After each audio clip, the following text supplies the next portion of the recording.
Good morning, everybody. We've got a lot to talk about right here in New York City, but I got to spend a moment on what's happening in Washington. I'm sure a lot of you saw the President Trump's attempt at a concession speech. It wasn't much of a concession, and it wasn't overly believable. It looked like a hostage video. But look, I don't think this is him recognizing eternal truths and the error of his ways. I think that this was him being banned on Twitter and realizing if he wanted to remain at all relevant, he had to actually act like a president of the United States and do what all presidents down through our history would have done, and done the decent thing and acknowledged he lost and had to transfer power.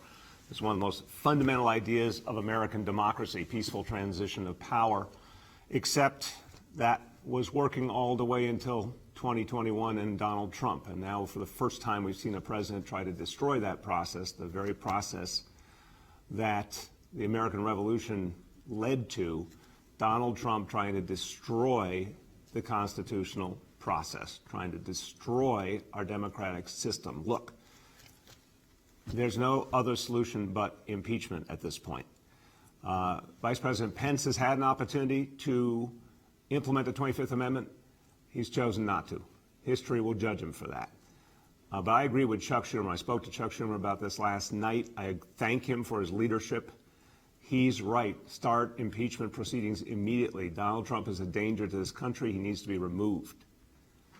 Again, thank God Chuck Schumer will be our Senate Majority Leader. That's so important for this city and for this country. And I thank him for his leadership right now. But here's why he's right. Donald Trump needs to be removed before he pardons every person in sight, everyone who has done everything wrong.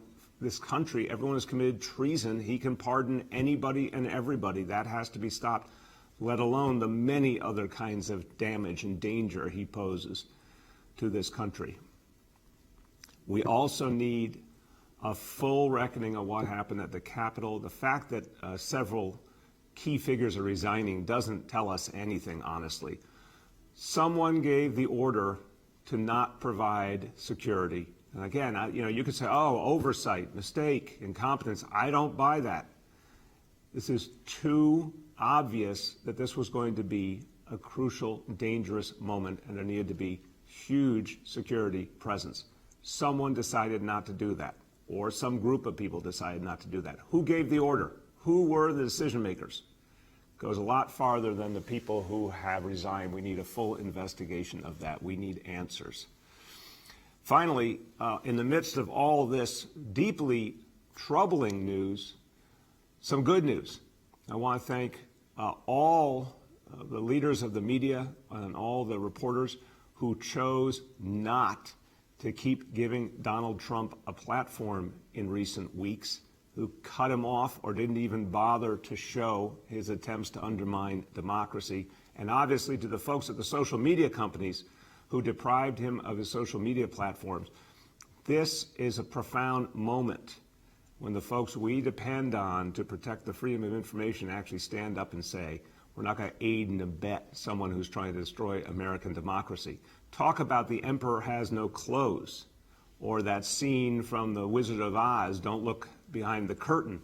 The minute Donald Trump was deprived of Twitter, he suddenly did not have the same power, the same voice. He didn't have that supersized ability to undermine democracy. I want to thank leaders of the media, leaders of the social media companies for doing what you did. Folks at the TV networks, cable, everyone who decided enough was enough. Don't let this guy have a platform. You did something very important. And again, the lessons of history. What we saw in Washington a few days ago was exactly reminiscent of how fascism and Nazism took over much of Europe in the 1920s, 1930s, 1940s. The exact same horrible appeals to race, the same nationalism, the same sense of being aggrieved played out in an incredibly dangerous fashion. But what didn't happen back then was those who had the ability to say, we will deprive these fascists of their platform. They didn't act in time. And lo and behold, horrible things happened. Millions of lives were lost. Here, we had actual leaders coming up and stepping up, saying, we're not going to give fascism a platform, and actually stopping its momentum. And that's a very important day for America. So thank you to all who made the right decision.